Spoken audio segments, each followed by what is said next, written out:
Yeah, if they're telling you that there's no clones, the guy telling you is probably a fucking clone. At this point, I have no doubt that they've made human clones. They made dog clones. You can get your dog clone. If your dog's gonna die, you can get the DNA from your dog, get a puppy, and it'll be eerily similar to your dog. They think including some personality traits, which is just very bizarre, very Pet Cemetery. Right. But if they can do that, why can't they do that to people? The episode opens with Joe Rogan staring at his monitor, arms crossed. But a clip from Jim Carrey's appearance at the César Awards plays silently on screen. He watches it once, then again, then he reaches over and pauses it. All right, he says, leaning back, the internet has officially lost its mind. Over the past several days, social media has been completely overtaken by one obsession, Jim Carrey. Wild threads, screenshot comparisons, voice analysis clips. Some users claim he looks fundamentally different, others insist his voice has changed. And then there are the extreme corners of the internet going even further. They're saying he's been cloned. That the man appearing at public events is not the real Jim Carrey, but a replacement.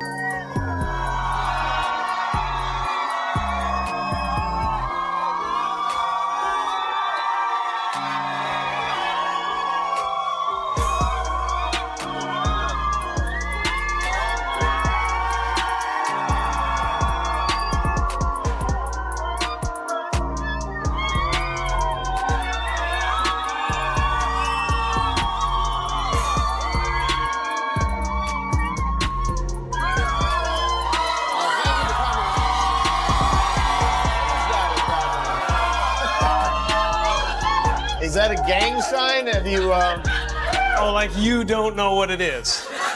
You don't know what that is. I have no idea. You don't know. Jimmy Fallon doesn't know. David Letterman doesn't know. We don't know. All the comics and show business don't know what this is. Right? Yeah. What is it? Come on, Jimmy.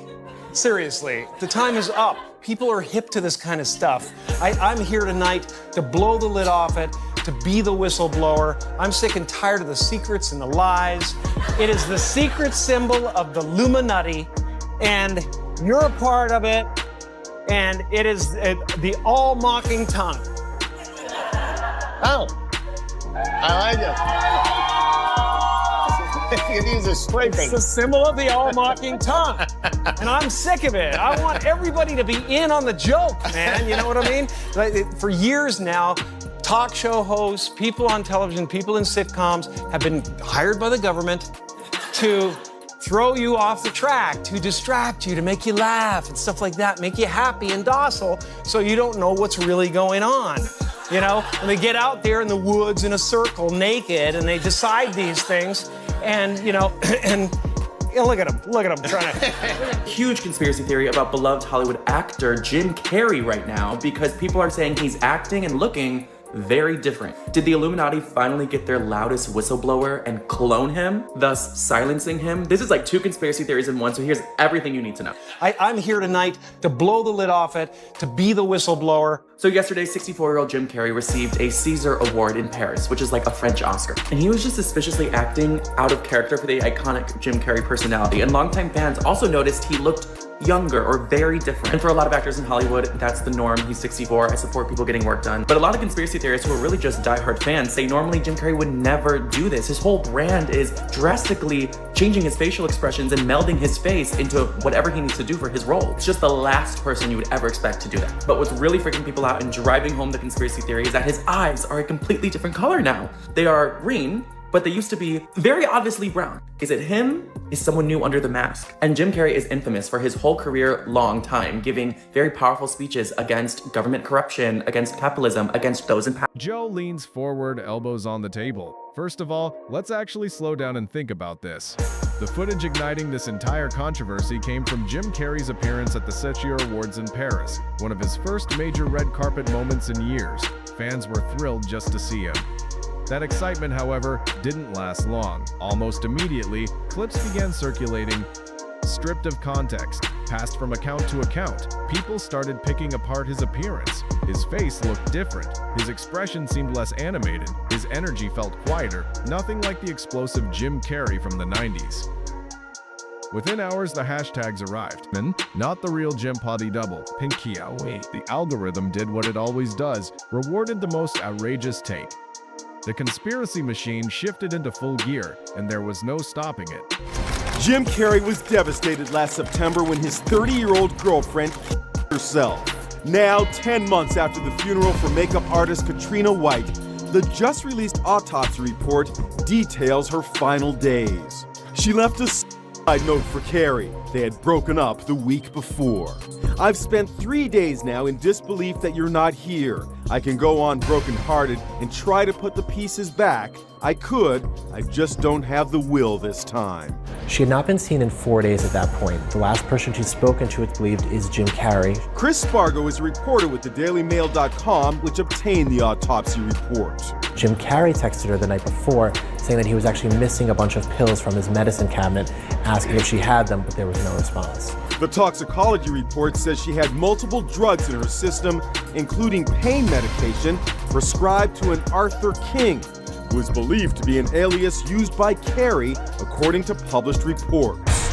She had obtained 3 bottles of pills from someone under an alias. It's believed it was possibly Jim Carrey. Carrey last spoke to Katrina White via FaceTime for 3 minutes. Her body was found 4 days later in her rented home in Los Angeles. In her note, Katrina left the funeral arrangements up to Carrey. We know they called Jim Carrey first when they found her body after finding her cell phone, before they even called her family. So he obviously was incredibly torn up about this, but he really was there in the aftermath. She ended her note to Carrey saying, "Please forgive me. I am just not for this world." She signed it, Dewdrop, the pet name given to her by Jim Carrey. Joe pauses to add context that most people spreading the theory completely ignored. Jim Carrey had largely withdrawn from public life years before this appearance. He had stopped attending award shows entirely. At one point, he publicly dismissed them, calling ceremonies the most meaningless thing he could think of its deduceness. So when he finally showed up, older, quieter, more measured, the contrast felt jarring to people who hadn't seen him in years. The jarring feeling became fuel. In the streets, you need a date to the party? What's up? No. I'm doing just fine. I just, there's no meaning to any of this. So I wanted to find the most meaningless thing that I could come to and join, and here I am. They're celebrating. You got to admit, it's completely meaningless.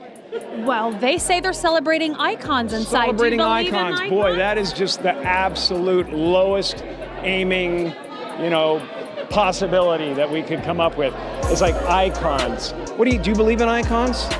I don't believe in personalities. I don't believe that you exist, but there is a wonderful fragrance in the air. You don't believe certain icons have the power to make change, to think differently, to be bold, to inspire others? Artistry, you're one of them. On the good foot. Ha! Yeah. You shut it down now. Yeah, no, I don't believe in icons. I don't believe in personalities. I believe that peace lies beyond personality, beyond invention and disguise, beyond the red S that you wear on your chest that makes bullets bounce off. I believe that it's deeper than that. I believe we're a field of energy dancing for itself. And I don't care. But Jim, you got really dressed up for the occasion. You look good.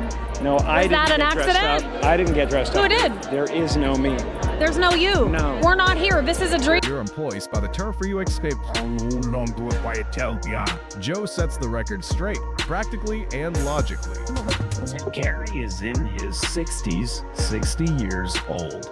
He lists the factors one by one.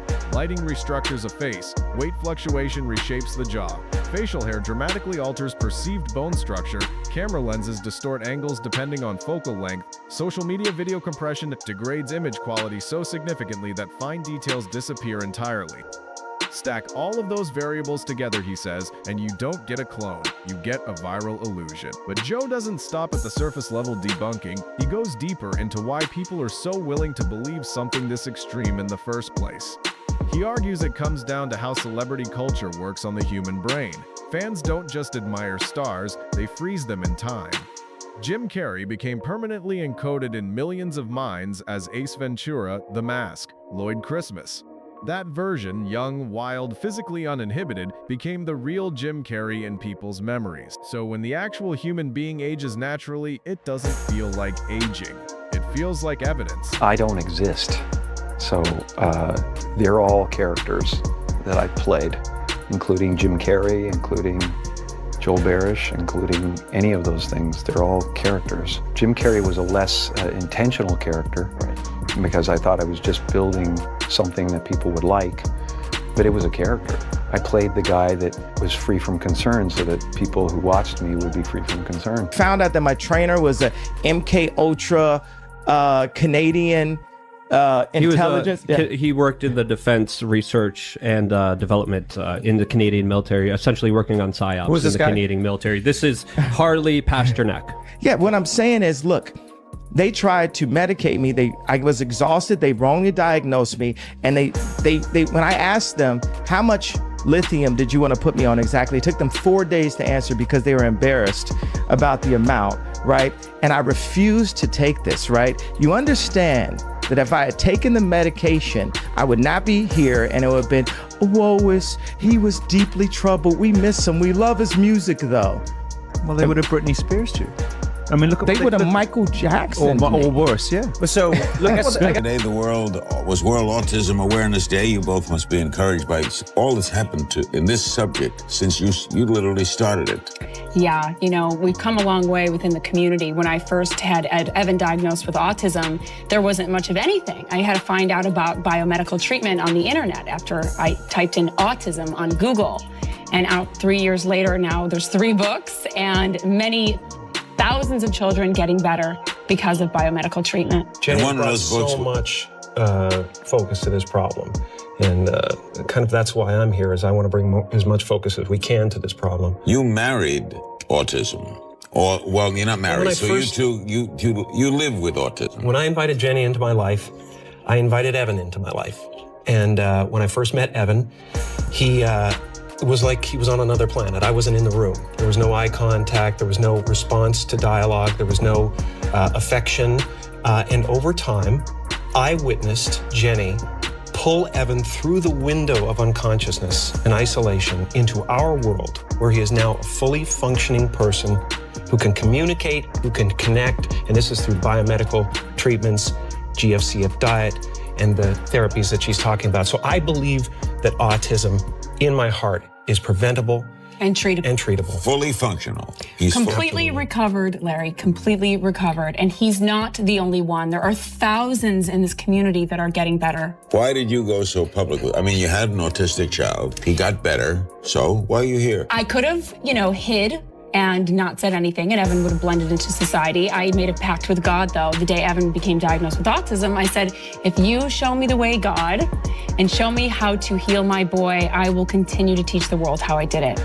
And within 1 year of that kind of conversation with God, Evan was undiagnosed from autism. But it's still shocking to see how many people are ignoring this information. The American Academy of Pediatrics, I begged and have sat down with and said, why are you not sitting down with our doctors and our scientists who are treating and recovering children with autism? And they refuse to this day to sit down. I think if there was any possibility that a child was being helped, that someone would listen, someone would take a look. And the fact is, they're not even considering the information. They're not only not considering, they're Joe explains the psychology with precision. The human brain struggles with drastic change in familiar faces. It triggers cognitive dissonance. When something we recognize no longer matches our internal image of it, our minds work to resolve that conflict, and for some people, the resolution isn't he got older. The resolution is that's not him. It's easier to believe in clones than in time, Joe says flatly.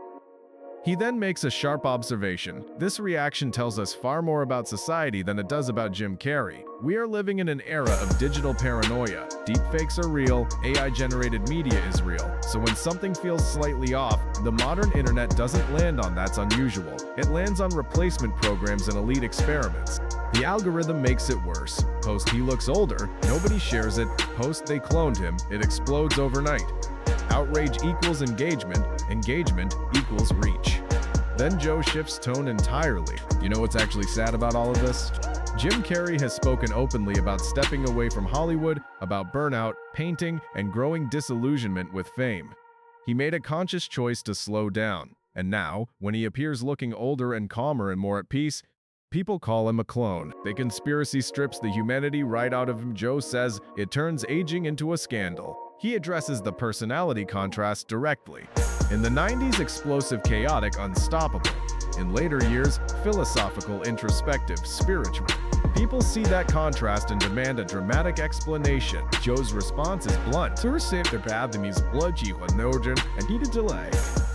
He closes with quiet certainty. There is no proof, no verified cloning program, no credible documentation. What exists is aging, lighting, camera optics, and viral amplification doing exactly what it was designed to do. If Jim Carrey looks different, it's because 30 years went by. No clones, no secret labs, just time. And sometimes, the simplest explanation is the only one you actually need.